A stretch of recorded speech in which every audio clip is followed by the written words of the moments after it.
Kita lihat ada bagian atas, bagian bawah, bagian atas, ada rel, ada bantalan, ada penambat rel, di bawah ada balas, kalau perlu ada subbalas, kemudian ada tanah dasar, dan diteruskan ke bawah sampai badan jalan rel dan seterusnya. Kita kemarin sudah bicarakan mengenai rel. Ada tipe, ada jenis, ya, macam-macam. Sudah kita bahas. Sekarang kita bahas yang di bawahnya, yaitu bantalan. Masih bisa dibayangkan, rel kemudian ditumpuk oleh bantalan. Bantalan ini kalau di dalam beberapa literatur berbahasa Inggris dikenal dengan istilahnya slipper. Kira-kira ada hubungannya enggak ya? Bantalan, bantal, slipper, slip, gitu. Ada hubungannya enggak ya antara bantal dan slip?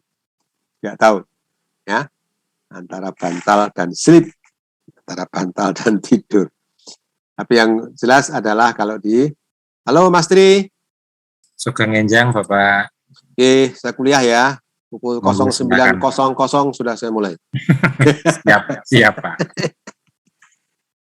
Oke, kembali ya, Dek. Jadi bantalan. Kita akan bahas mengenai bantalan di dalam struktur jalan rel kita. Yuk, mari kita lihat kedudukannya di situ di bawah rel. Sekarang yang perlu kita pahami adalah terus fungsi bantalan itu untuk apa dipasang di situ? Ya, fungsinya apa? Nah, bantalan ini berfungsi yang pertama adalah rel tidak boleh dia geser ke kanan dan ke kiri akibat apapun. Ya, kemarin sudah kita bicarakan ya mengenai rel ya. Itu harus dipegangi. Nggak boleh dia bergeser sehingga lebar jalan relnya menjadi berkurang atau bertambah. Nggak boleh. Maka dipegangi oleh bantalan. Loh kok bisa? Gimana caranya memeganginya? Dia mengikat atau memegangi sang rel yang kita bahas minggu yang lalu dengan perantaraan dengan menggunakan satu elemen yang namanya penambat rel. Tapi penambat rel itu diikatkan pada kaki rel dan diikatkan pada bantalan. Ya, jadi fungsinya dia mengikat melalui menggunakan penambat rel. Oke. Kemudian yang berikutnya adalah fungsinya bantalan itu mendukung rel. Orang rel ditempatkan di situ. Diletakkan di bantalan. Ya mendukung rel lah dia. Tetapi tidak sekedar mendukung, dia akan meneruskan beban.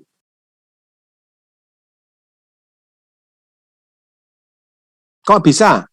Bayangkan bantalan, kemudian dia menopang rel yang ada beban, bebannya akan diteruskan ke seluruh permukaan. Bantalan diteruskan ke bawah bebannya.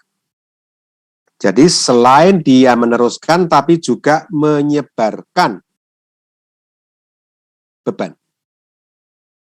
yang diterima oleh balas. Yang ketiga adalah memberikan stabilitas kedudukan jalan rel. Loh kok bisa?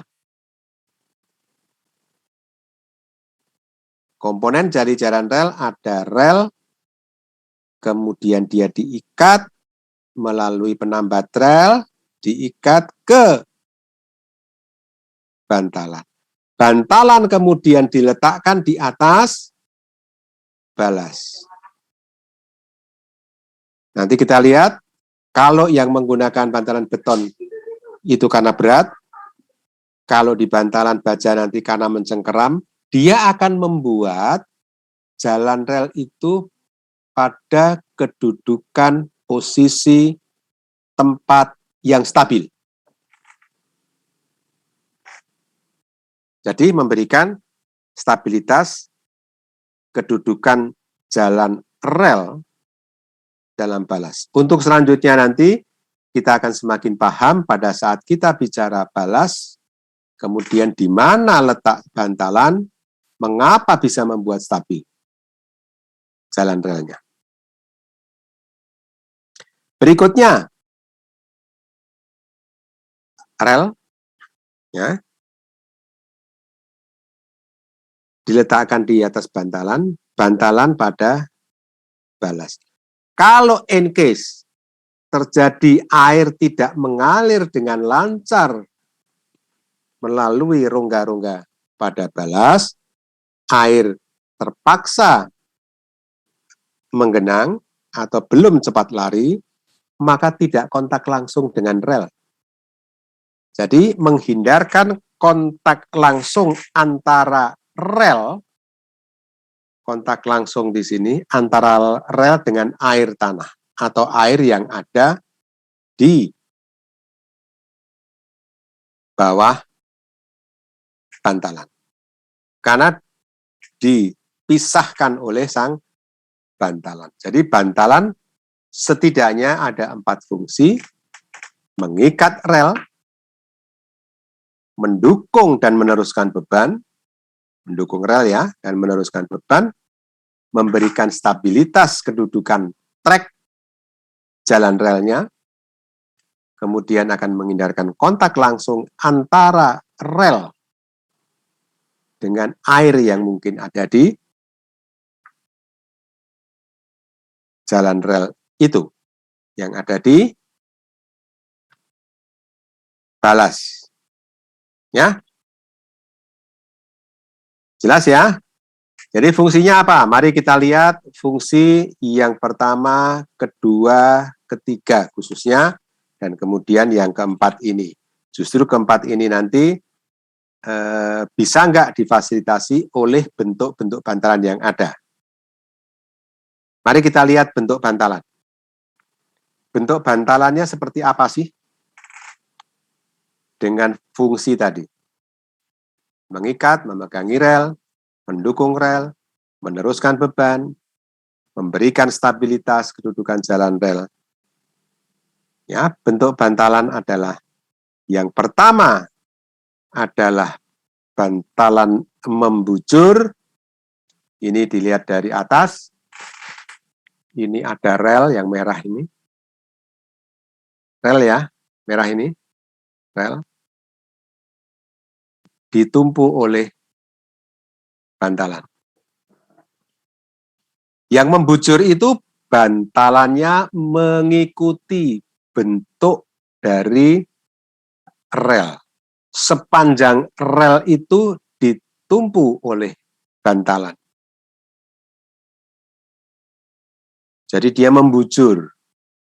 Ini relnya ya. Rel. Dia membujur. Agar supaya jaraknya ini tetap tidak bergeser, maka jarak ini dipertahankan dengan adanya pengikat. Sehingga jaraknya ini tidak berubah, tidak menggeser. Jadi pada jarak tertentu diberi pengikat. Relnya ada di sini. Mari kita lihat apa yang terjadi kalau kita menggunakan bantalan membujur. 1. Bantalannya akan mengikuti bentuk dari geometri jalan rel itu. Kalau dia lurus, dia ya lurus. Kalau dia belok, bantalannya juga belok. Jari-jarinya bermacam-macam. Lengkungnya jadi bermacam-macam lengkungnya. Artinya, bantalan membujur harus dibuat di tempat, tidak bisa dibuat di luar. Kemudian diangkut ke lokasi, nggak bisa. Dia harus dibuat di tempat. dicornya di tempat. Pembuatannya di tempat. Ya. Terus kemudian, nih lihat nih. Kalau ini kan di bawah ini, kosong ini kan diisi apa? Balas. Dari batu-batu pecah. Kalau hujannya deras banget, sementara akibat dari tertutupnya pori-pori yang ada pada balas, maka air akan menggenang. Tidak bisa lari. Mau lari ke sana nggak bisa, mau lari ke sini nggak bisa, mau lari ke sana nggak bisa, lari ke sana nggak bisa. Jadi kemungkinan untuk tergenangnya air menjadi kemungkinan, ya, bisa terjadi genangan air kalau persyaratan dari bahan yang seharusnya meloloskan air tidak tercapai. Wah, repot juga ya kalau kita bantalan yang seperti ini. Yuk bandingkan dengan bantalan melintang. Arah jalan relnya ke sana, ya, dia melintang. Bantalan ini karena dia tidak harus mengikuti bentuknya, si rel tadi, maka dia bisa dicetak di luar. Diangkut ke lokasi, diletakkan pada tempatnya, kemudian dipasangi rel.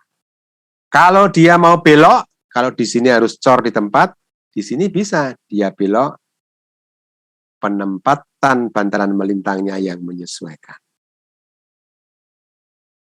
Kalau terjadi tadi, kemungkinan lolosnya air di balas itu tidak lancar, maka dia bisa lari ke kanan dan ke kiri. Bandingkan antara membujur dan melintang. Sehingga pilihan berikutnya, kalau begitu, untuk pekerjaan yang cepat, bisa dipersiapkan lebih awal, bantalannya bisa dicetak di luar, bisa pracetak, bisa precast, di pabrik, diangkut, diletakkan, dan sebagainya, maka akhirnya banyak pilihan jatuh di sini. Pilihan jatuh di bantalan melintang. Pernahkah bantalan membujur ini digunakan? Pernah. Konon ceritanya, apakah Indonesia punya? Punya. Hanya beberapa ratus meter. Pernah dicoba. Tapi kemudian pilihan jatuh ke ini yang konvensional ya. Nanti di belakang akhir kuliah saya akan sampaikan bahwa yang jalan rel tanpa bantalan seperti ini juga ada. Nanti saya sampaikan. Tetapi secara dasar yang konvensional adalah menggunakan yang seperti ini. Oke, terus Farah, Risti, terus? Lanjut, Pak. Ya, lanjut ya. Sekarang mari kita lihat. Ya, sekarang kita bicarakan yang ini ya. Oke, kita konsentrasi ke sini. Cep, ya. Yang atas, ya kita tahu. Jadi kalau besok menemui ada bantalan seperti itu, loh kok aneh? Kok ada seperti ini? Wah, apa yang terjadi? Gitu ya. Kita tahu bahwa itu memang pernah dibuat seperti itu dengan berbagai pertimbangan. Ini memang akan lebih hemat ya yang membujur. Tapi ya tadi kesulitan-kesulitan, kendala-kendala, kelemahan dan sebagainya menjadi pertimbangan, dan ini yang sekarang menjadi banyak digunakan untuk jalan rel. Jenis bantalan. Jenis bantalan yang banyak digunakan konvensional, sekali lagi, adalah bantalan kayu, bantalan baja, dan bantalan beton. Kalau kita lihat di dalam peraturan menteri, isinya juga ini. Bantalan yang digunakan adalah kayu, baja, dan beton. Meskipun ya, ada yang menurut saya kurang pas. Kenapa disebut bantalan kayu? Karena bahannya kayu. Bantalan baja karena bahannya baja. Bantalan beton karena bahannya beton. Sekarang kalau saya balik, kalau bahannya baja disebut bantalan baja. Tetapi bahannya baja di dalam peraturan menteri disebut besi.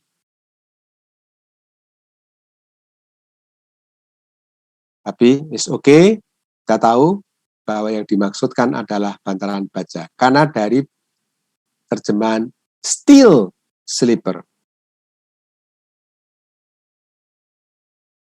Steel itu kalau nggak salah baja ya. Betul nggak? Immanuel Adil? Betul ya? Para Resti? Betul, Pak. Setuju nggak? Para Resti? Setuju nggak? Pak. Setuju ya? Tovan? Aji? Setuju ya? Setuju, Pak. Oke, tapi nanti kita akan tahu yang dimaksud sebenarnya adalah baja. Mari kita lihat satu persatu jenis-jenis bantalan ini. Pertama adalah bantalan kayu. Bantalan kayu ini bantalan yang paling tua dalam sejarah perkeretaapian di Indonesia. Sejak lahir dulu, pada tahun berapa? 1800, itu bantalannya kayu. Mengapa kayu? Karena mudah dibentuk, ukuran berapa tinggal potong, ya. Dan kayu di Indonesia masih banyak pada waktu itu. Ingat dari fungsi dari bantalan tadi, ada mendukung beban dan sebagainya, maka bantalan kayu ini harus dari kayu yang kuat sehingga mampu untuk menahan beban. Mampu menahan penabat rel yang dipasang di bantalan untuk mengikat rel. Artinya kayunya harus kayu yang bagus kualitasnya, kuat, tahan lama, ya, dan surprisingly gitu ya, kayu, bantalan kayu yang digunakan sudah sangat lama di beberapa jalan rel di Indonesia masih berfungsi. Karena kayunya memang kayu luar biasa.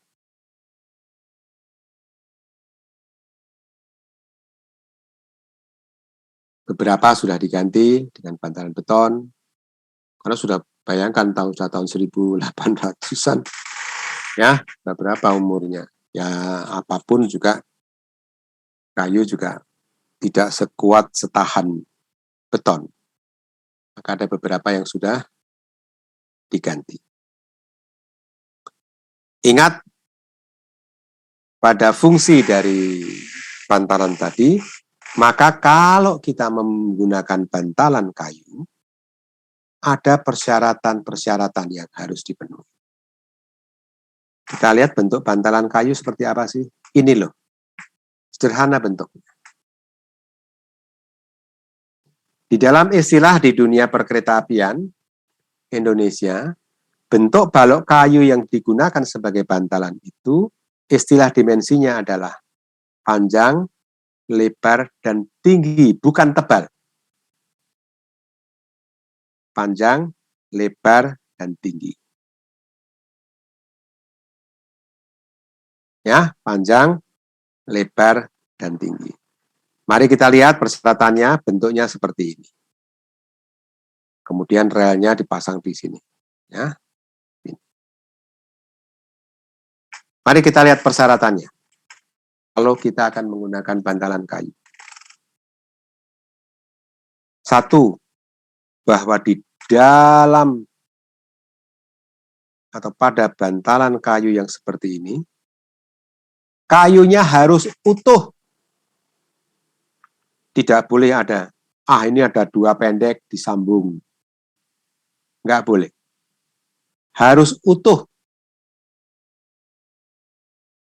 Dan kayunya harus padat. Dengan kepadatan yang tinggi. Ukurannya apa? Kalau padat atau tidak? Berat, jenis, atau berat volume. Ya, semakin padat, semakin berat. Jadi dia harus utuh dan padat. Kedua, kayu itu kan dari tumbuhan. Bisa jadi dalam kayu itu ada mata kayu. Itu nggak boleh. Di bantalan kayu tidak boleh terdapat mata kayu. Kenapa? Karena kalau dia lapuk oleh hujan, oleh panas, ya, ada musim hujan, musim panas, kemudian kena dingin, kena suhu panas dan sebagainya.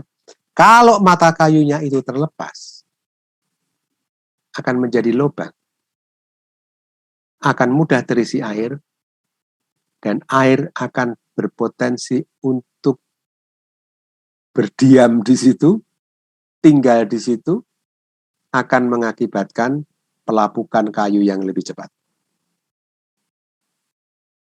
Karena itu tidak boleh ada mata kayu. Karena begitu dia nanti menjadi lapuk di daerah mata kayu itu, akan mengurangi kekuatan dari bantalan ini. Kemudian diletakkan rel. Relnya dari logam. Maka kayunya harus sedemikian, kayunya tidak boleh mengandung unsur-unsur yang tidak baik bagi komponen jalan rel, baik rel maupun penambat rel. Jadi misalnya bahwa jenis kayunya sedemikian, kayunya bagus, utuh, keras, ya, tetapi getahnya misalnya ada unsur-unsur kimia yang tidak baik atau bahkan akan merusak komponen jalan rel yang terbuat dari logam. Apakah itu rel, apakah itu penambat rel, ataukah yang lain.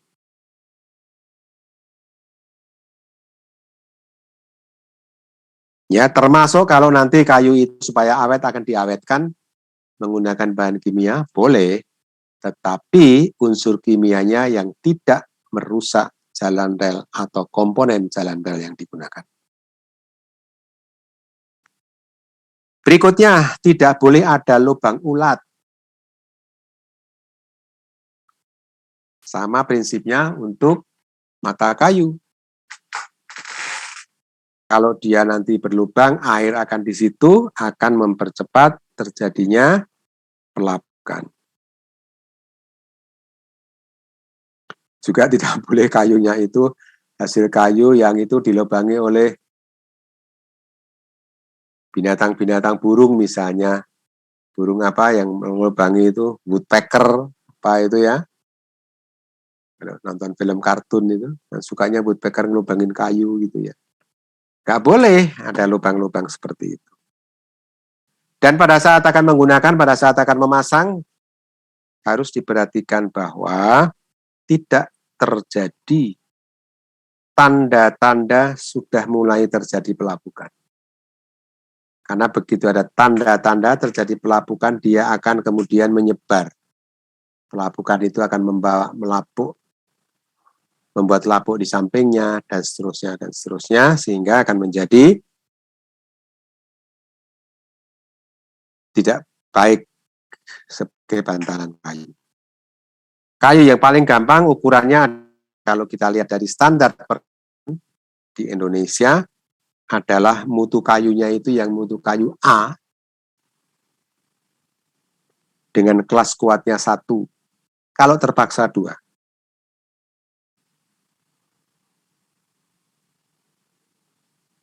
Jenis kayu apa itu yang misal mutu kayunya A dan kemudian kelas keawetannya itu kelas 1, kalau terpaksa 2, yaitu kayu jati, kayu besi, dan sebagainya. Ya. Kalau kayu jati yang betul-betul tua itu bisa lebih dari 20 tahun. Bahkan lebih, tadi saya sampaikan, peninggalan jalan rel kita yang lama, itu masih ada yang dapat berfungsi, meskipun tidak bisa full beban misalnya, tidak bisa full capacity track-nya, tapi ada yang masih dapat digunakan. Ya, hati-hati jenis kayunya, ada yang kayunya kuat, keras, tapi mudah retak. Nah, kita harus memperhitungkan itu. Ya, kita bicara apa tadi? Persyaratan. Sekarang bentuk dan dimensinya. Bentuknya seperti ini, ada panjang, ada lebar, tinggi. Ya, panjang, lebar, tinggi. Yang digunakan di Indonesia untuk ukuran 1067 mili. Untuk jalan rel yang ukurannya 1067 mili. 1067 mm. Karena nanti ukurannya berbeda.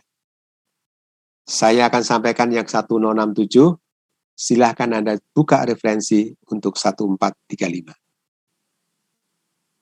Ya, silakan, biar Anda belajar dong. Ya, yang 1435. Yuk, kita lihat dulu yang 1067. Ada 2 dimensi. Yang pertama adalah untuk jalan rel lurus.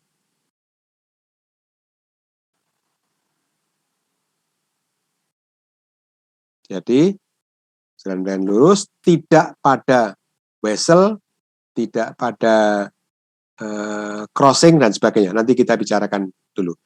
Nah, nanti. Jadi pada jalan lurus. Kemudian ada pada jembatan, berbeda ukurannya. Antara lintas lurus dan kemudian antara dan yang di jembatan. Panjang, lebar, tinggi. Ya. Pada jalan lurus untuk trek 1067 mm, panjangnya adalah 2000 mm.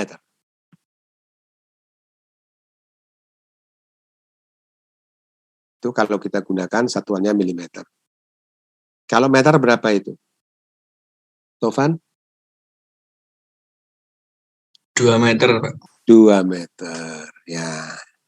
Jadi 2000 milimeter. Ya, nah sekarang sebelum saya menuju ke lebar dan tinggi, karena nanti sama maksudnya, kayu.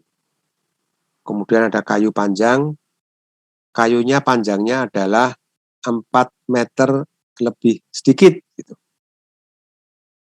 Atau aduh ini tanggung banget ini, kalau ini cuma 4 meter kurang, atau kurang sedikit. Kalau saya potong 2 meter, satunya kurang dari 2 meter. Tapi kalau saya bagi 2, kurang dari 2 meter atau kurang dari 2000 mm. Jangan khawatir, masih ada toleransi. Plus dan minus. Toleransinya adalah plus 40 sampai minus 20.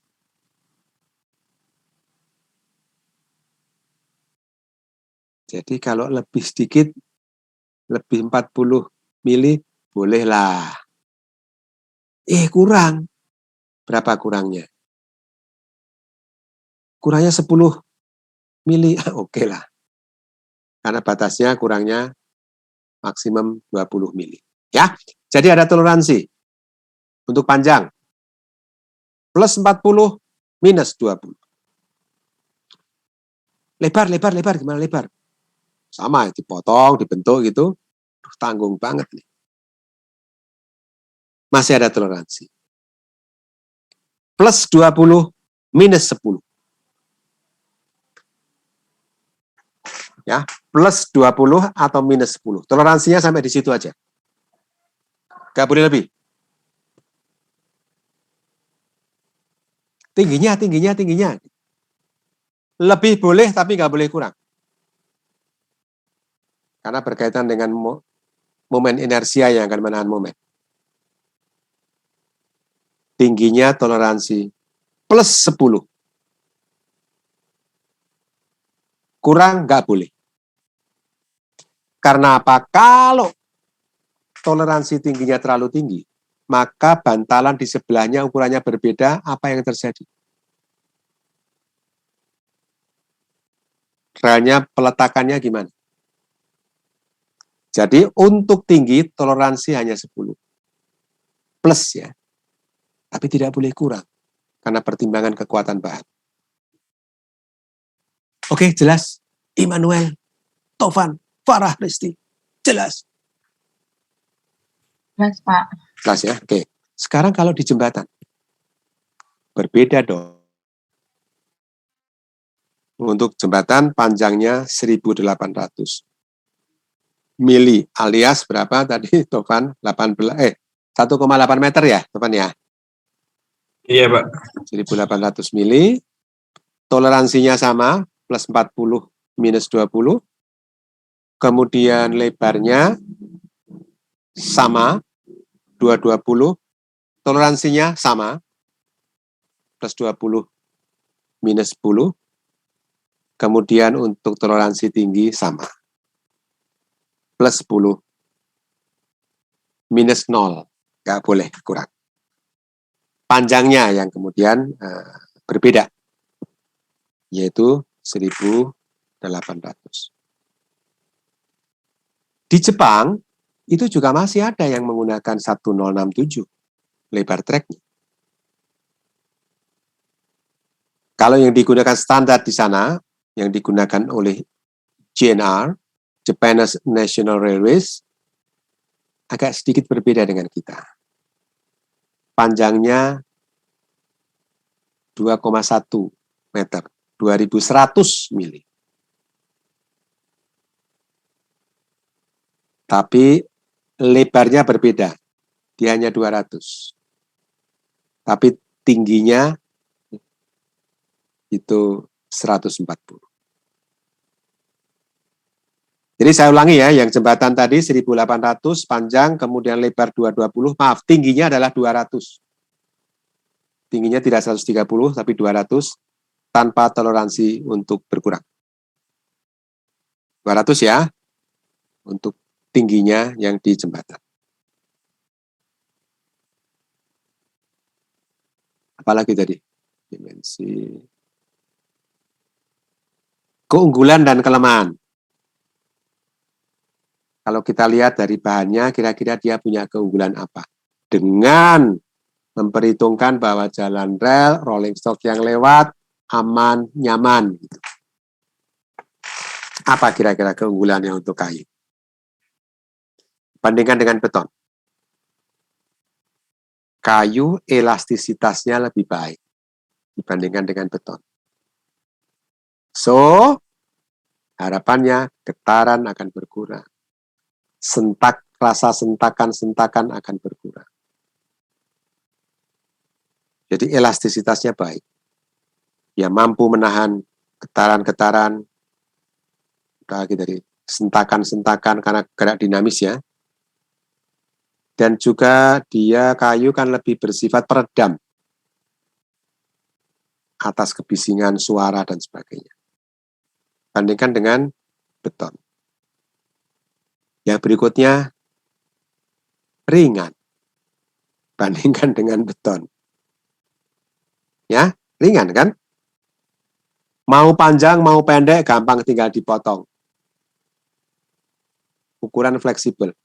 Lepas dari masalah kalau buang material atau apa ya, tapi mau ukuran panjang bisa, ukuran pendek oke.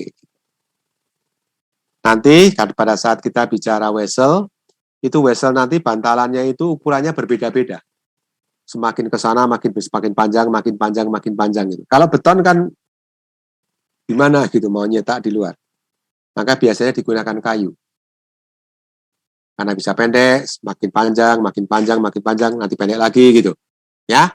Jadi untuk ukuran lebih fleksibel. Dan tadi saya sebutkan apa? Ringan ya. Jadi kalau mau ganti pada bantalan rusak, diganti itu ringan lah. Bayangkan dengan bantalan beton yang beratnya bisa 160, 180 kg gitu. Berat kan? Ya, kalau ini menjadi lebih mudah. Itu adalah keunggulannya. Tapi kelemahannya apa? Mudah lapuk, mudah diserang binatang-binatang kecil, rayap lah, gitu ya. Dan sejenisnya apa? Jenis rayap itu apa lagi? Ya, yang dia akan mengganggu, melubangi. Beton nggak bisa rayap, giginya nggak mampu untuk makan beton. Gitu. Ya, jadi dia sayangnya itu. Kemudian sayangnya lagi adalah kayu merupakan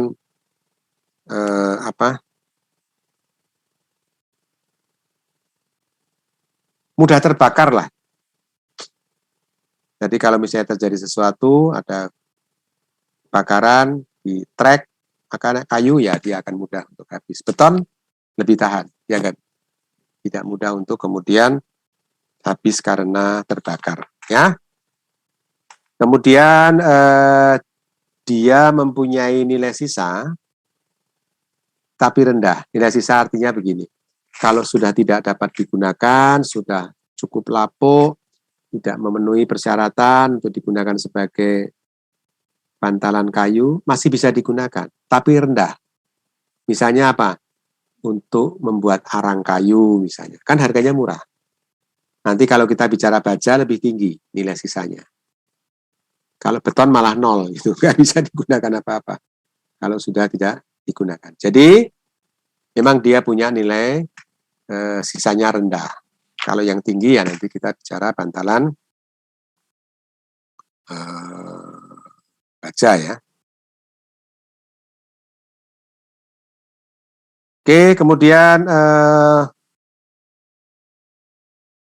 karena kelemahan tadi, kemudian bantalan kayu ini akan mudah, tanda petik, mudah terjadi kerusakan akibat dari beban yang dinamis, ya. Karena apapun kayu juga relatif lunak dibandingkan dengan beton dan baja tentunya. Kerusakan akibat penambat rel, karena apa? Nanti yang namanya penambat rel, kita akan paham pada saat bicara penambat rel ya.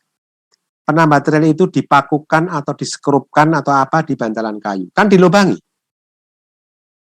Itu menjadi sumber untuk air masuk ya.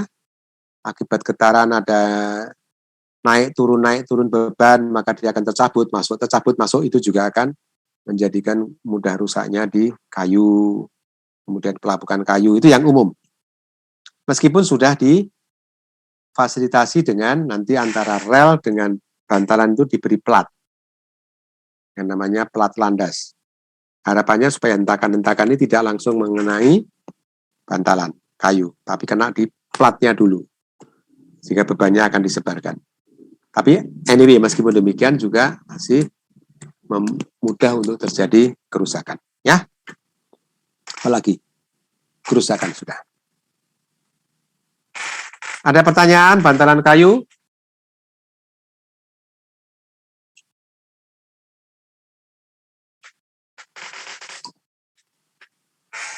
Saya teruskan kalau gitu dengan bantalan baja. Sudah saya sebutkan tadi. Menurut saya tepatnya bantalan baja bukan besi. Ya, tangkap baja dulu. Bentuk dan dimensinya. Bentuknya seperti apa sih? Bentuknya seperti apa? Ini loh bentuknya. Potongan melintangnya. Kira-kira bentuknya seperti apa ya? Ini bentuknya seperti ini loh bantalan baja itu.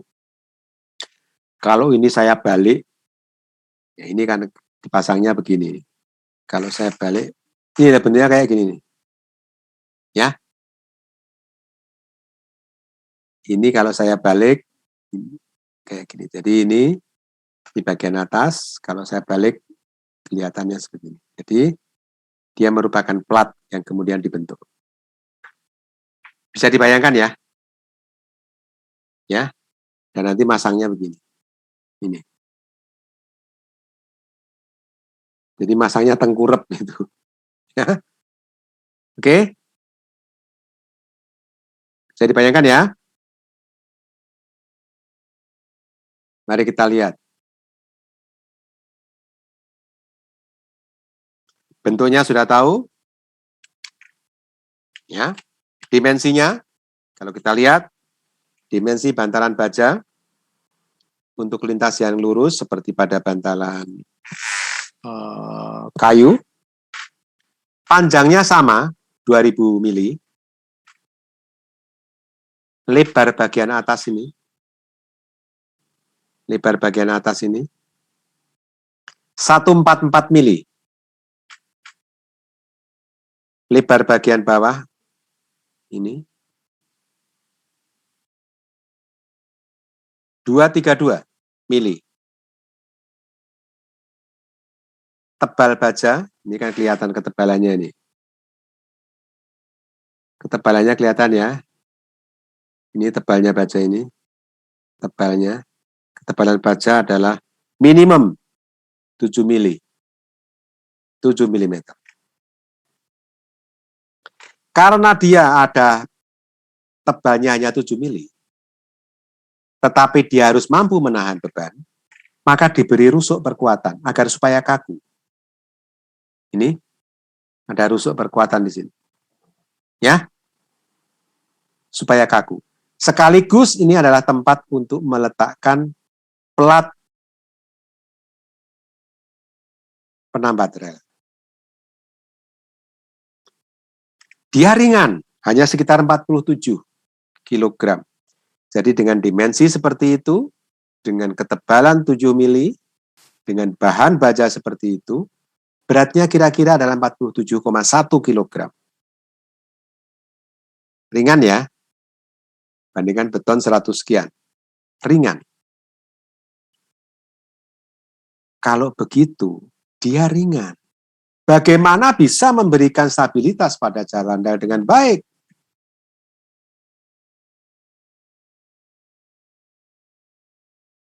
Maka dia dibuat semacam mencengkeram pada balas yang isinya adalah batu-batu pecah.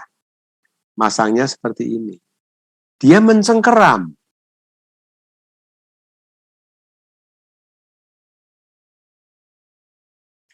Supaya dia bisa mencengkeram dengan baik, maka di bagian ujungnya ini seperti kait.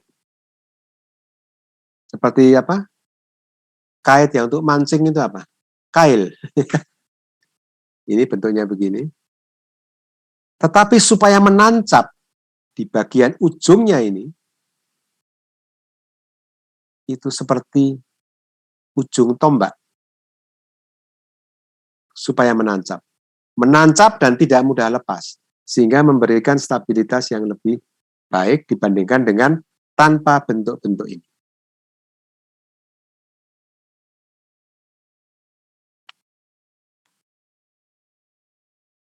Jelas ya?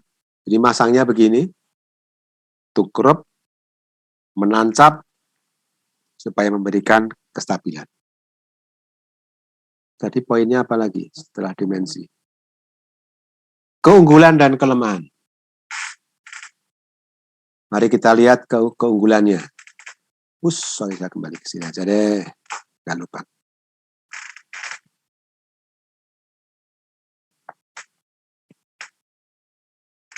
Oke, apa? Sorry, persyaratan dulu, persyaratan. Persyaratannya apa? Bahwa bantalan baja harus mampu menahan momen. Berapa minimal kemampuan dia menahan momen? Dalam standar 1067 Jalan Rel Indonesia, dengan beban 1018 ton, ya, 1067 dengan beban ganda 18 ton, maka harus mampu menahan momen sebesar paling sedikit 650 kg/meter. Itu persyaratan bahannya. Harus mampu menahan momen. Berapa? Minimal mampu menahan 650 kg/meter.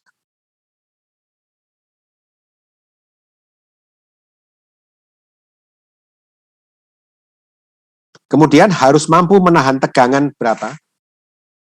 Kalau ada beban, akan terjadi tegangan di situ. Minimal tegangan bajanya yang mampu menahan tegangan minimal 1.600 kg per cm persegi. Sudah gunakan kilonewton boleh, silakan. Tapi dalam kilogram per cm persegi adalah minimal 1.600 kg per cm persegi yang harus ditahan, yang harus persyaratan bahannya.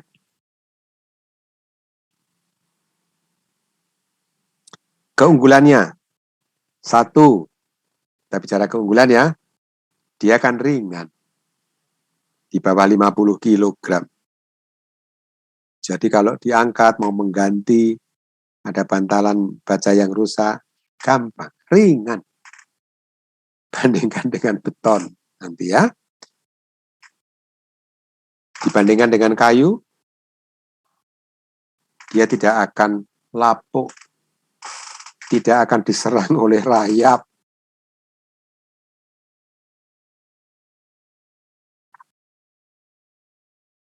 Elastisitas bagus, ya, bagus dibandingkan dengan beton.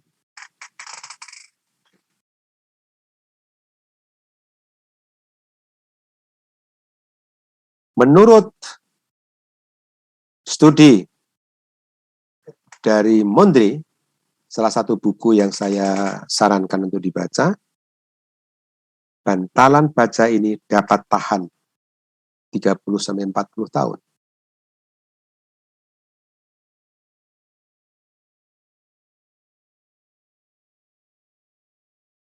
Pembuatannya mudah, artinya secara teknologi ya, mudah. Kemudian kalau dibandingkan dengan kayu, dia nilai sisanya lebih bagus dibandingkan dengan kayu. Loh kok lebih bagus? Katakan sudah tidak bisa digunakan lagi, bisa dijual kiloan. Kalau saudara melihat, silakan jalan-jalan di beberapa stasiun, di beberapa emplasemen, termasuk di Jogja, di Lempuyangan misalnya, untuk membatasi lahan, dimanfaatkan sebagai pagar, ditancap-tancapkan, masih bisa. Nah kalau kayu, jadi nilai sisanya lebih baik dibandingkan dengan kayu.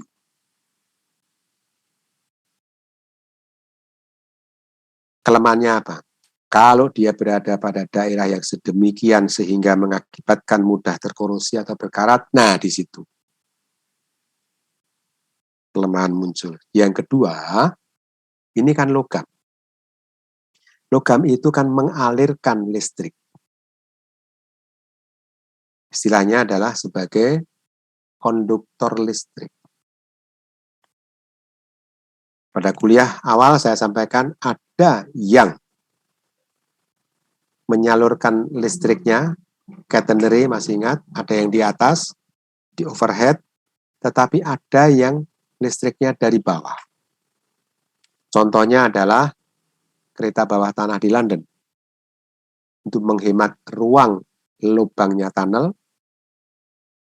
maka listriknya dialirkan melalui bawah, yaitu diletakkan di bantalan di antara dua rel.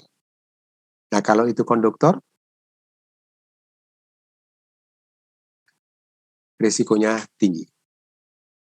Jadi kelemahannya adalah dia itu konduktor listrik ya. Jadi untuk beberapa jenis atau tipe kereta listrik maka perlu difikirkan ini kalau akan menggunakan ini karena dia konduktor.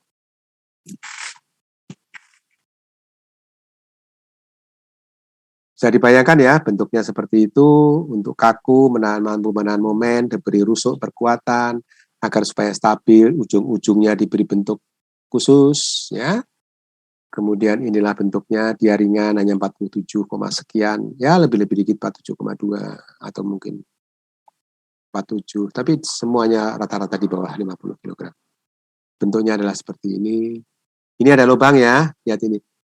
Ini adalah tempat untuk meletakkan, nanti ada plat, kemudian untuk meletakkan penambat rel.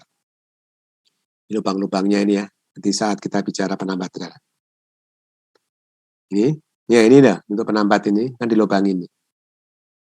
Itu ini, lubang-lubang ini. Lubang yang ada di sini, ini, untuk meletakkan. Ya, sekarang kita teruskan untuk bantalan yang berikutnya adalah bantalan beton. Bantalan beton itu ada dua, yaitu ada blok ganda dan ada blok tunggal. Loh, apa bedanya? Ganda itu karena dua, tunggal karena satu. Tapi jangan tanya, ini gandanya ganda campuran atau ganda apa? Bukan ya, nggak ada. Ganda aja, dua. Seperti apa itu? Seperti apa itu? Kita lihat yang namanya blok ganda. Saya kembali ke sini. Blok ganda itu pada prinsipnya adalah bantalannya itu ada di ujung-ujung sini nih. Di ujung-ujung bantalan saja.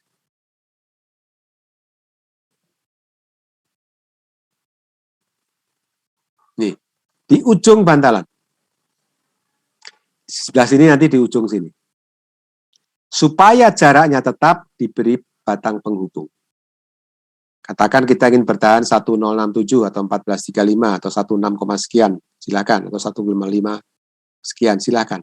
Agar supaya dia tetap jaraknya, maka diberi batang penghubung. Yang terkenal adalah blok ganda yang dikembangkan oleh Somfield. R. Somfield. R-nya lupa saya namanya, R mungkin Robert atau Raden. BR, R. Somfield.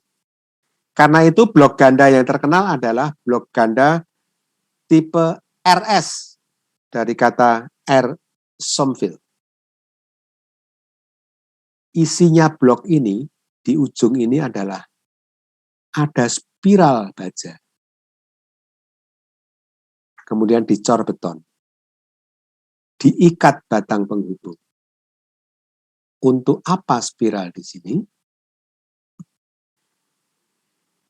Spiral ini akan mampu untuk menahan getaran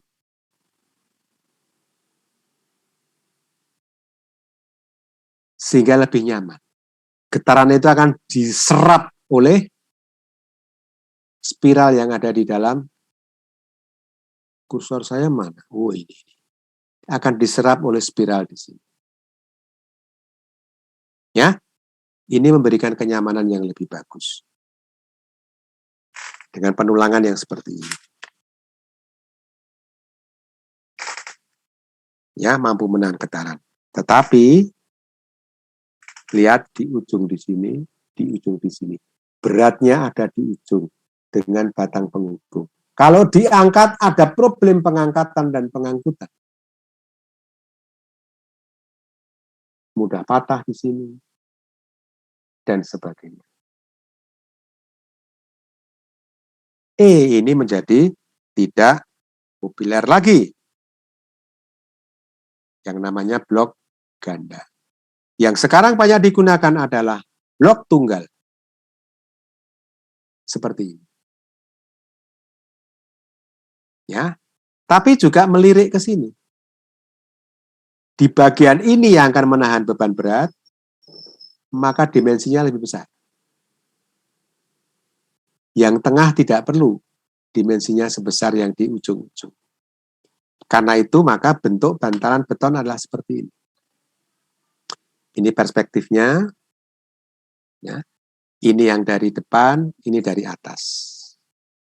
Ini bloknya menjadi tunggal. Kalau ini blok and blok. Jadi 2 blok, bloknya ganda. Yang ini 1 saja, blok tunggal. Ini yang kemudian banyak sekarang digunakan. Kenapa? Kita akan membuat bantalan ini bisa diproduksi secara massal. Kualitas bisa kita atur dengan mix desainnya, campurannya seperti apa. Campuran antara semen, jenis semennya seperti apa, campurannya berapa dengan kerikil, dengan pasir, faktor air semennya seperti apa, selamnya seperti apa, ingin produksinya massal dipercepat, bisa dengan bahan tambah, bisa dengan aditif misalnya. Ya, diproduksi massal bisa. Tapi kalau kita mau kayu kan nggak bisa. Mau produksi massal, tunggu ya, 110 tahun lagi. Tapi kalau ini bisa, kualitas bisa terkontrol, dimensi bisa sesuai dengan cetakannya dan sebagainya. Karena itu ini menjadi lebih populer. Dan untuk memberikan kemampuan bahwa dia mampu menahan momen, karena nanti ini kalau diletakkan di bantalannya, diletakkan di balas, ini ada beban, yang ini tidak, apapun kan terjadi momen. Betul nggak? Betul nggak? Ya. Nah, agar dia mampu menahan terhadap momen itu, maka bantalan ini isinya adalah tulangan baja yang diproses dengan jenis betonnya pre-stress,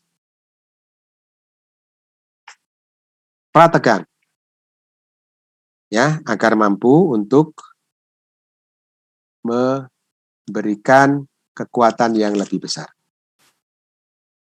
Contohnya untuk jalan 1067 mm di Indonesia dengan beban gandar 18 ton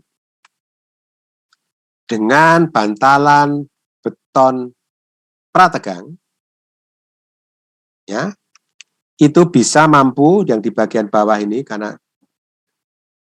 tulangannya ada di bawah, penegangannya di bawah, dia mampu menahan momen adalah 1.500 kg/meter.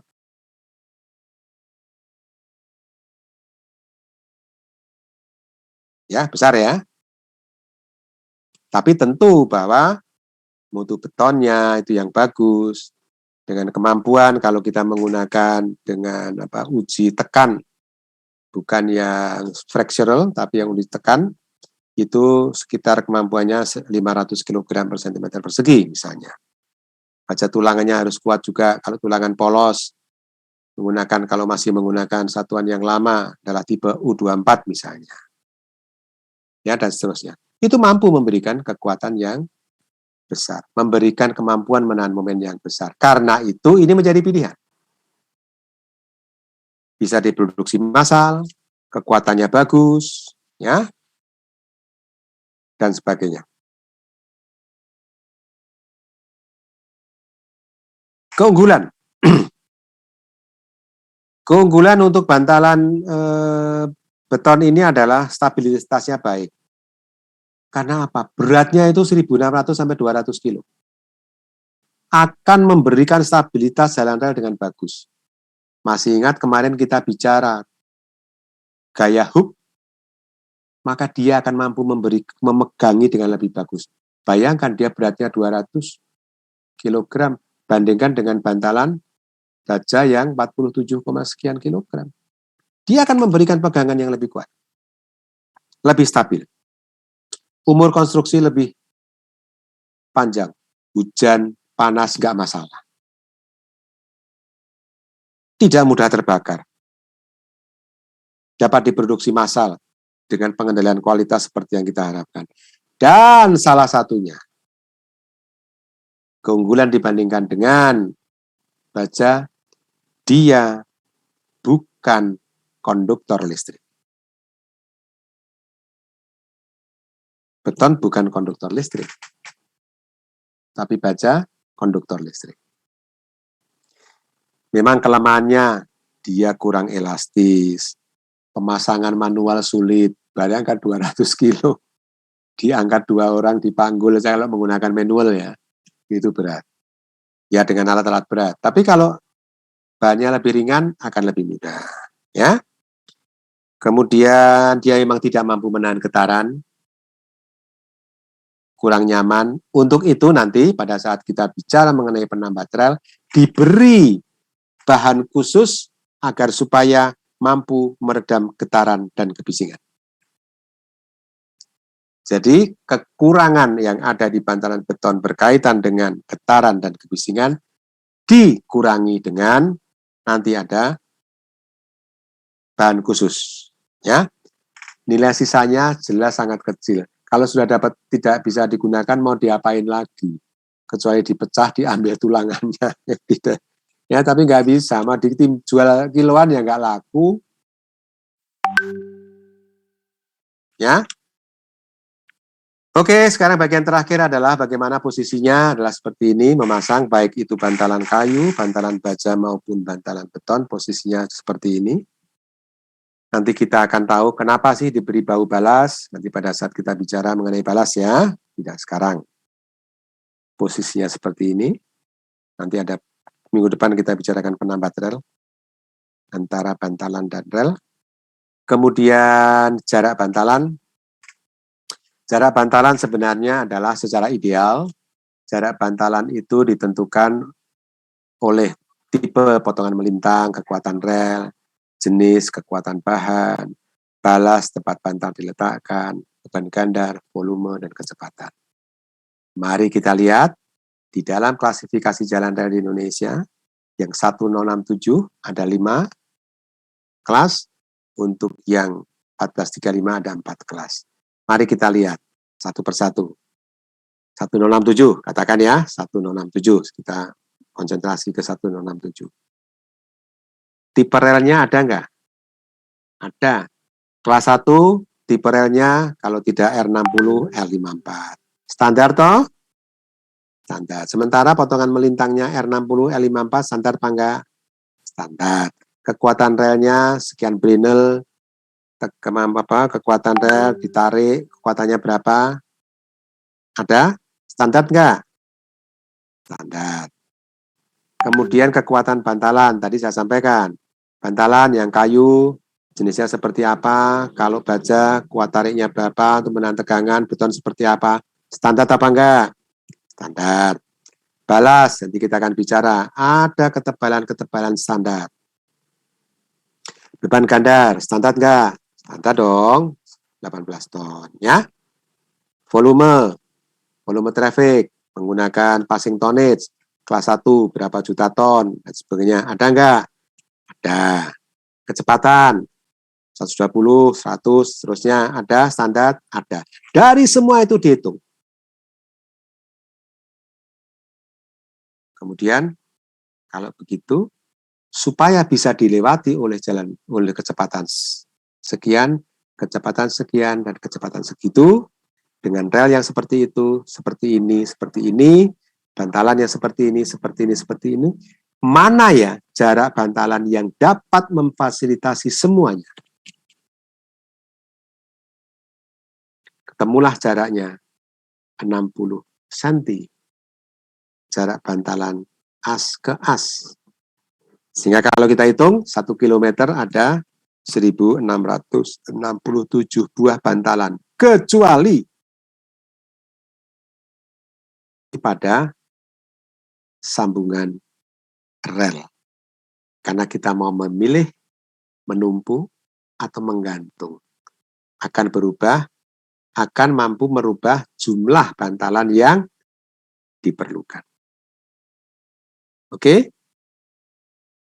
Semuanya jaraknya adalah 60 cm, kecuali pada tikungan. 60 cm-nya tetap, tapi pada rel luar, karena ada jari-jari, yang bagian dalam yang nanti akan menyesuaikan, sehingga bagian dalam, rel dalam kurang dari 60 cm. Karena standar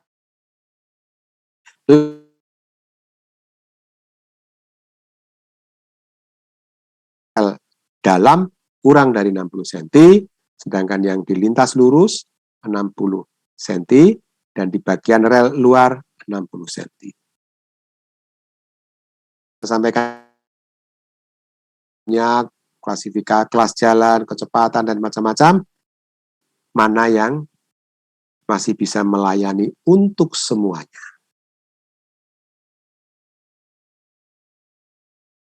Ya, standarnya digunakan untuk bisa semuanya, ketemunya 60 cm.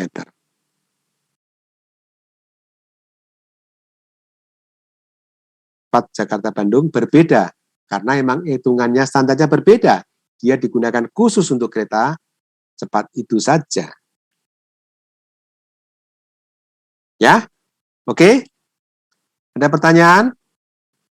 Kalau tidak saya akan tunjukkan ini yang tadi konvensional ya. Tetapi ada yang tanpa itu. Bantalan sudah dimodifikasi. Misalnya pada slab track. Ini semuanya menggunakan slab beton. Ide awalnya memang apa? Bantalan, menopang rel, ya dan sebagainya. Tapi sudah bentuknya adalah dicor jadi slab seperti ini. Yang tempat meletakkan rel ada sambungannya, di sini dipertebal dan sebagainya. Ini sudah slab track. Ide awalnya adalah berangkat dari jalan rel konvensional. Karena itu, kalau kita lihat sekali lagi, jalan rel bukan atau tidak invented, tidak ditemukan, tetapi melalui sejarah panjang. Ya, dari yang konvensional kemarin ada yang dari kereta kuda, ya kemudian dari blok kayu diberi lapisan besi menjadi rel, kemudian ada bantalan, macam-macam perkembangan sampai diantaranya adalah slab track ini. Jadi perjalanan sejarah dari jalan rel. Tidak invented tahu-tahu muncul ini, gitu. Tidak langsung kemudian ditemukan ini, tetapi dari perjalanan panjang. Ini untuk yang di emplasemen, ya. Kemudian ini untuk yang di vessel. Nah, tadi saya sampaikan pada saat kita tadi bantalan, kalau ini masih menggunakan bantalan konvensional, maka jarak di sini bantalannya lebih panjang dibandingkan dengan yang sini gitu. Apalagi ini jadi satu gitu. Ya. Jadi kalau bantalan kayu lebih bisa menyesuaikan. Ukurannya mau berapa sih? Oh, yang di sini masih sendiri-sendiri. Yang di sini jadi satu gitu, ya, misalnya. Jadi kalau bantalan bantalan kayu akan menjadi lebih fleksibel mau panjang berapa. Ini contohnya vessel, tapi ini adalah yang saya tampilkan adalah pemakaian slab track untuk di vessel. Ini adalah slab track untuk di tunnel, di terowongan. Salah satunya adalah yang sudah terpasang dengan baik adalah terowongan pertama untuk kereta cepat Jakarta-Bandung di Tunnel Halim. Itu terowongan kemudian sudah dipasang dengan slab track. Ya, dengan pertimbangan slab track itu macam-macam. Pertimbangan menghemat ruangan yang harus dibuka, dilubangi, sehingga tanpa ada balas, sehingga akan menghemat ketebalan balas, yang itu menghemat peruangan, dimensi ruang, dan sebagainya. Ada pertimbangan macam-macam, ya. Oke, ada pertanyaan nggak? Kalau tidak, saya akan akhiri. Sampai jumpa lagi. Please, Anda kalau mau tanya, silahkan. Lebih baik saya akan stop share dulu, untuk kemudian kita mau diskusi, silahkan. Sorry, ada chat. Oke. Sama. Wah, peristiwanya sama. Sesuatu yang tidak bisa diwakilkan. Oke, baik. Ada pertanyaan, saudara sekalian? Kalau tidak, saya akan akhiri kuliah kita yang keempat ini. Kuliah kelima mengenai penambat rel. Kuliah 6, kita akan bicarakan balas, kita akan bicarakan drainasi, kita akan bicarakan drainasi pengaman, dan sebagainya. Oke, ada pertanyaan, saudara sekalian? Kalau tidak, silakan Anda buka kameranya. Please, on cam.